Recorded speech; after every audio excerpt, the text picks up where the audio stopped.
الحمد لله والصلاة والسلام على رسول الله أما بعد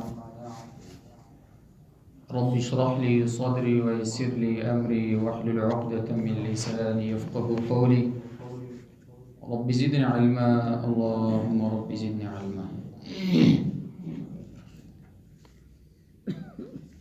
روز قیامت اور خصوصیات محمد صلی اللہ علیہ وسلم. صحیح بخاری 6581. سیدنا انس رضی اللہ عنہ سے روایت ہے کہ رسول اللہ صلی اللہ علیہ وسلم نے فرمایا، میں جنت میں داخل ہوا تو ایک نہر کو دیکھا جو تیز بہہ رہی تھی. اس کی سفیدی دودھ والی سفیدی تھی اور شہد سے زیادہ میٹھی تھی، اور اس کے دونوں کناروں پر موتیوں کے خیمے تھے. بس میں نے اپنا ہاتھ مارا تو دیکھا کہ اس کے تھیک کی کیچڑ تیز پھیلنے والی خوشبو کی ہے. میں نے جبریل علیہ السلام سے کہا، یہ کیا ہے؟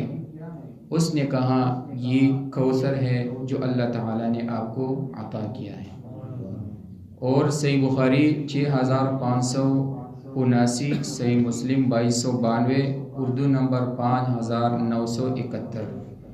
سیدنا عبداللہ ابن عمر رضی اللہ عنہما نے کہا کہ نبی کریم صلی اللہ علیہ وسلم نے فرمایا، میرا حوض بلحاظ لمبائی اور چوڑائی 1 مہینے کے مسافت رکھتا ہے.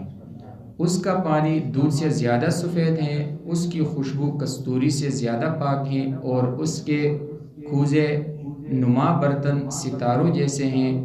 جو شخص اس حوض سے پانی پی لے گا اسے کبھی پیاس نہیں لگے گی.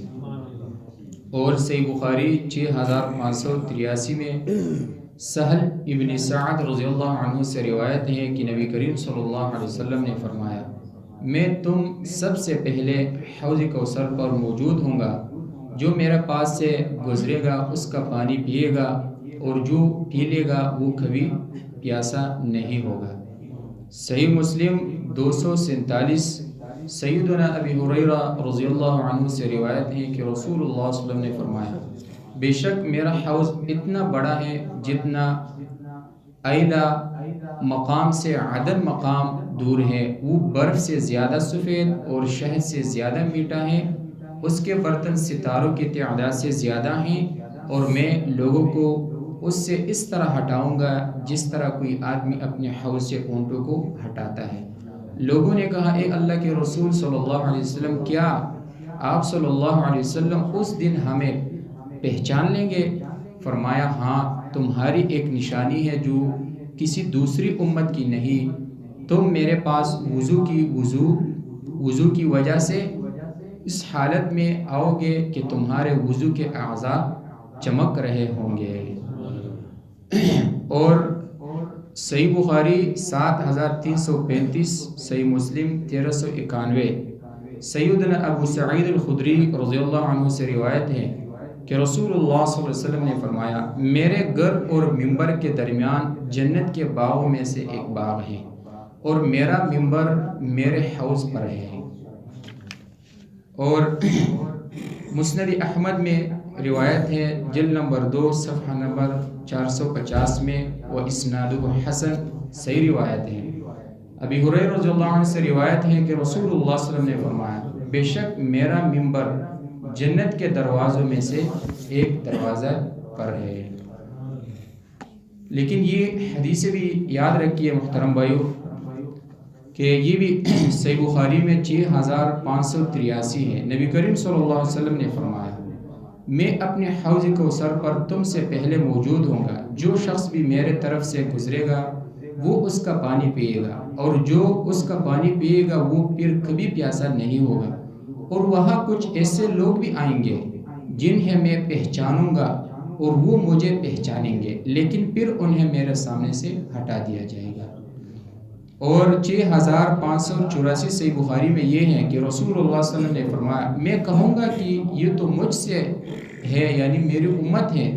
تو کہا جائے گا کہ آپ کو معلوم نہیں کہ انہوں نے آپ کے بعد دین میں کیا کیا نئی چیزیں ایجاد کر لی تھی. اس پر میں کہوں گا سحقا سحقا لمن غیر بعدی، دور ہو جائے وہ شخص جس نے میرے بعد دین میں تبدیلی کر لی تھی۔ تو اس لیے محترم بھائی، بدعات جو ہے نا، بدعات کی وجہ سے انسان حوض کوثر میں نبی صلی اللہ علیہ وسلم کے پانی پینے سے محروم ہو جائے گا۔ اور ادھر آپ اندازہ لگاؤ اس حدیث سے کہ نبی علیہ السلام نے کیا فرمایا کہ تم میرے پاس وضو کی وجہ سے اس حالت میں آؤ گے کہ تمہارے وضو کے اعضاء چمک رہے ہوں گے۔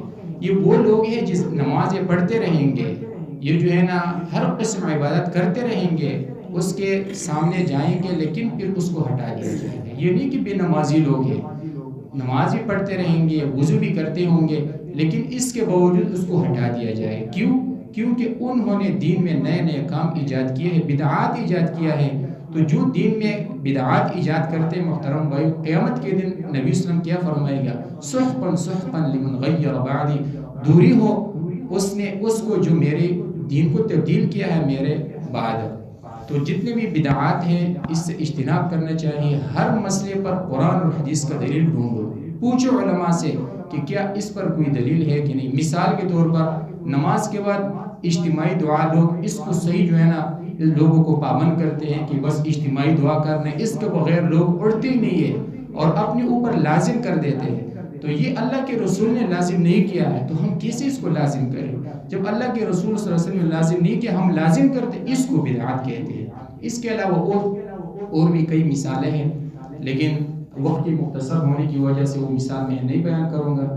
لیکن خلاصہ یہ ہے کہ ہر بات پر دلیل پوچھے علماء سے کہ کیا اس مسئلے پر دلیل کیا ہے، تو انشاءاللہ ہم کامیابی کی طرف جائیں گے۔ رب العالمین سے دعا ہے صحیح معنی میں دین سمجھنے اور اس پر عمل کرنے کی توفیق عطا فرمائے۔